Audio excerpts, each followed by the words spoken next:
Hello, Internet! Gino, aka That Pinguino, here again with another deep look. This time, I'm going to be taking a look at Final Fantasy IX for the PlayStation 1, and I'm going to be doing that as part of my speedrun prep for the Giantbomb Community Endurance Run, which is going to be running from Friday, April 10th to Sunday, April 12th. That is this Friday, running through this Sunday, this Sunday, this Sunday. And you should check it out on the front page of Giantbomb.com, where you're going to be raising money for Pencils of Promise, a lovely charity that builds schools, trains teachers, and sends kids to school in developing nations. Every donation, you can enter raffles for up to 300. There are 300 games, there are cookies, there are autographed posters. It's great. You should check it out. Now, for this video in particular, I'm going to be looking at the beginning of Disc 3 of Final Fantasy IX and running all the way through the Desert Palace, the end of the Desert Palace, which is about midway through Disc 3. First thing you need to know about the Defense of Alexandria section is as soon as you get into that little segment of the game, rob Beatrix. Take all of her armor, take all of her accessories, everything other than her sword, steal it all, and then give her your crappiest helmet and your crappiest piece of armor. This is because the Mistodon enemies that you're going to have to fight with Beatrix don't deal a ton of damage. They're not going to kill her in one hit. You want to move her to the back row so that they definitely won't. And then she has a bunch of really good items that you can just go ahead and steal. Dodge the first Mistodon, as I have just demonstrated. And then in every Mistodon fight, Beatrix is capable of killing all of them in one hit. Well, not all at once, but she can kill any of them in one hit using her life spell, because she has access to white magic. Life, when cast on an undead enemy, causes that enemy to instantly die, and the Mistodons that you're up against here are undead enemies. So just have her use life, have Steiner attack with hopefully MP attack and undead killer, or at least undead killer. He probably won't kill them in one hit with an ice brand and undead killer, but one or two attacks, about two attacks should get the job done. And with Beatrix being a one-hit kill machine, you're going to have a pretty easy time with these fights. Just be careful. Now, the next little trick is one that I learned from Awesome Games Done Quick, their speedrun of Final Fantasy IX. A lot of my tips are coming from their run and my notes on it. So props to them, shoutouts to them. They helped me learn more about this game than I ever knew before in terms of playing it. And this little trick is to help get around the fact that in the Desert Palace, when you first get there, Kuja's secret base, you have to split up your party into two different groups. One's going to end up in Olivert. That's going to be your physical attacking party because you can't use magic in Olivert. The other half is going to end up in the Desert Palace, and that's going to be your magic party, which means Aiko, Vivi, Garnet, and Quina. Now, none of them have flee, which means you can't run from battles anymore, which could make battles take a very, very long time. However, at this little beach where I just ran around, you can run into a monster called the Whale Zombie. What you're going to want to do, if you do not have a feel for how much damage your characters do in attacks, you can just use a Phoenix Down on it. That will prep it for Quina to eat it, or have Steiner attack it, or Zidane attack it. One of them should be able to get that thing into eatable range. And then you're going to want to have Quina just eat the darn thing. Eat the zombified whale. And that will teach Quina level 5 death. And it turns out that every single enemy in the Desert Palace can be killed in one hit by level 5 death. So that will allow you to kill the enemies, get the experience, get the AP, all good stuff.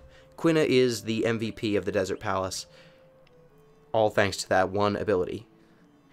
Now the next boss in this little segment of the game is going to be the Ark. It is the boss at the very end of Olivert.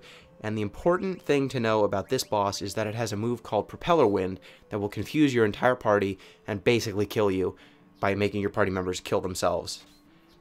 To offset this ability, you're going to need to equip your party members with hats, all hats that teach the Clear-Headed ability. That's going to be 2 green berets and either a gold helm and a Lamia's tiara, or 2 gold helms. You can buy the green berets and the gold helms at the entrance to Olivert from the Mog shop. And if you have a Lamia's tiara, you should have it from earlier on in the game. You should equip that on Freya and the gold helm onto Steiner. So green berets on Zidane and Amarant, gold helm on Steiner, Lamia's tiara on Freya, and that's because the Lamia's tiara, in addition to teaching Clear-Headed, also cuts wind damage in half. So once you have those nice pieces of headgear equipped on those 4 characters, this fight is a lot less dangerous. Ark goes from dealing a ton of damage and potentially just making your party uncontrollable to just dealing a lot of damage, which is a reasonable upgrade. Fun fact about Arc is that it is also the strongest summon in the game, Garnet's strongest summon. You get it from a pumice stone, which I believe you can find it in the Chocobo side quest, or you can create it from Hades, the best synthesis dude in the game. So even though this boss looks a lot like a airship sort of thing, in the summon version, it transforms like a sweet transformer and turns into a giant robot with a shoulder cannon. If you haven't seen it, it's worth seeing, that little transformation and animation. Once you get into the fight with Arc, the main strategy is attack with everyone except for Armorant, and have Armorant throw throwable weapons at it.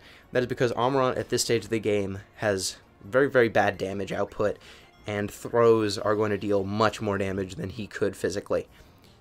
Your party is going to basically just unload on Arc.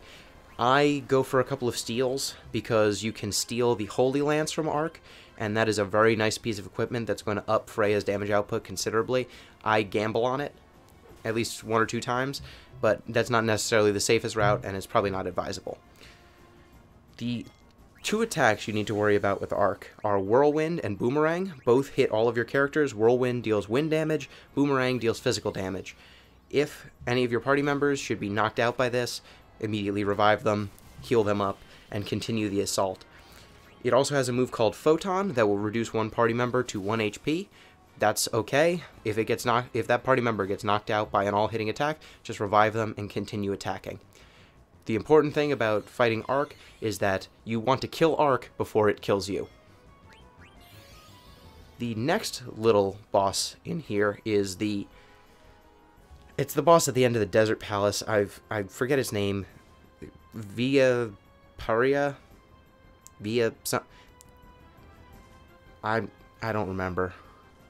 Via Parifico? The cool thing about this boss is that it has this mechanic with the bloodstones, which in the Desert Palace there are a series of candles that you can light, and if you light all the candles in any given area, it turns on this little glowy purple-pink thing called a bloodstone, which when you run up to it and examine it, you basically take an item out of it. All of the items are pretty useful, and by taking them, you depower this boss. You remove its elemental resistances, you remove some of its attack power, so it's worth getting those stones. And against the boss itself, it attacks using solely magic. So what you're going to want to do is at the beginning of the battle have Eiko summon Carbuncle, which is a summon that you have to get, and it will cast Reflect on your entire party, all of your party members, your entire party, using Ruby Light. And at that point, you should have Vivi target all of your party with water. Now what happens is, because Vivi is targeting 4 party members, and each of those party members has Reflect, 4 times the damage of water will be reflected back at this boss. Meaning that instead of dealing about 2,000 damage, he can deal like 8. This is apparently only a trick that you can do in the US version of the game. In the Japanese version, the damage is capped at only 2 times as much, but in the US version you can get up to 4 times as much damage, and Vivi just makes this battle very trivial. Just bounce water spells. You get that from the Enkai Armlet, which is one of the Bloodstone items. So get that Bloodstone, get the Enkai Armlet, kill this guy in 2 rounds of combat. So, I hope you enjoyed this video, hope you're enjoying my speedrun tips. If you did, let me know, like and subscribe to my channel. Peace!